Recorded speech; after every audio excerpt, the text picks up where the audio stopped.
Shooting in the city of Oakland, KTVU has learned the homeowner who shot and killed a burglary suspect has been arrested. And he remains behind bars while the DA considers whether to file charges. I think it's safe to say that if you're a gun owner living in California and you use a gun in self-defense, the police are more than likely going to treat you like a criminal. Yeah, I've learned the 77-year-old homeowner has been arrested on suspicion of murder, but it remains to be seen as to whether he'll be formally charged and whether this is a case of self-defense. A burglary suspect was shot by a resident near 98th Avenue and Burr Street in East Oakland. Oakland firefighters and paramedics worked to save the suspect, but he died at the scene. Now, I've learned the 77-year-old homeowner is in jail, arrested by Oakland police on suspicion of murder. It happened just before 6 on Monday evening. Authorities say 2 men and a woman pulled up to the home in the stolen Infiniti Q40. A witness told police the 3 went onto the property and that one of the men had a crowbar. That witness then reported hearing a gunshot. I have learned from court documents that according to police, officers arrived and found the homeowner pointing a stolen .357 Colt Python revolver at the female suspect. That woman told police the homeowner had shot her friend. Police say they found the other male suspect at the scene with a replica gun and arrested him on suspicion of burglary.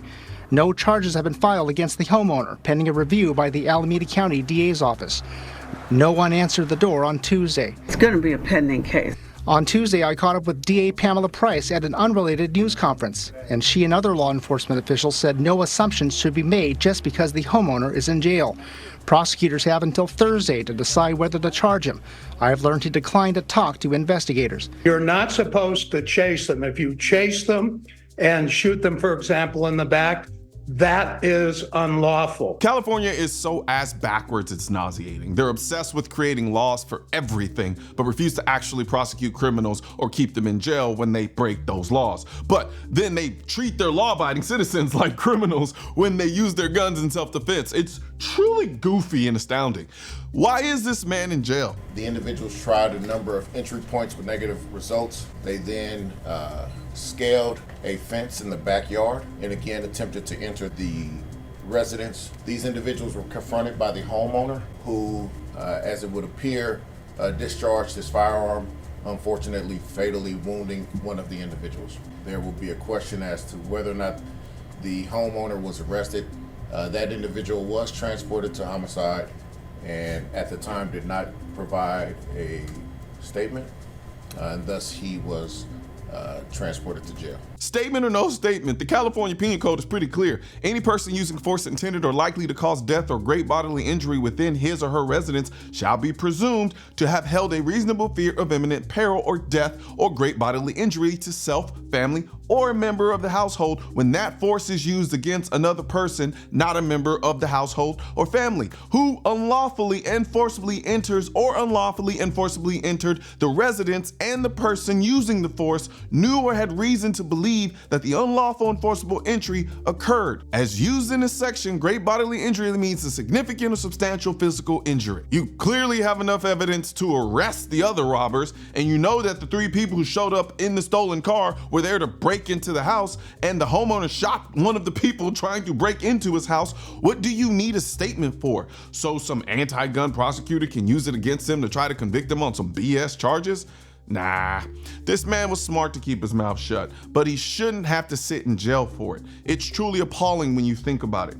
This man was minding his own business in his house and is now in jail because some criminals decided to break into his house. There may be some other facts that come out that completely change the entire dynamics of this case, but from what we know, this story reeks of a home burglary gone wrong and a self-defense shooting gone right. Now, if he shot him while he was running away, I guess that could change things, but one of the other guys had a gun too. Granted, it was a replica gun, but how would the homeowner know that? The fact that the homeowner's gun was stolen does cause me to raise an eyebrow, but in the grand scheme of things, that doesn't matter regarding the self-defense side of things.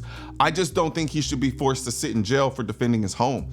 Let him go home. If you decide to later charge him, then maybe put him in jail, but to have him just sitting in jail until you decide if it was self-defense when the criminals were clearly breaking into his home is just wrong in my book. But hey, tell me what you think in the comment section if you think this man should have to sit in jail simply because he didn't give a statement. And also remember, you are your own first responder. That's really what the I Am Militia design represents. You are the militia not by choice, but by necessity. When it truly matters, you can only count on yourself. So you must be as defensively capable as possible with arms. The Second Amendment's well-regulated militia refers to us, the people. I am the militia. You are the militia. Together we are the militia. So hit the link in the description section and grab the I'm the Militia shirt, hat, and drinkware from shop.mrcolionnoir.com. One thing's for certain and two things are for sure. Politicians and tech giants don't want gun content to be recommended to you, and we're all fighting this culture war together. Now you can help do your part by liking, commenting, subscribing to the channel, but most importantly, sharing this video with at least one person. Together we can stop the suppression of our 2A rights. And don't forget to click the link in the description section of this video for the products that I mentioned in this video.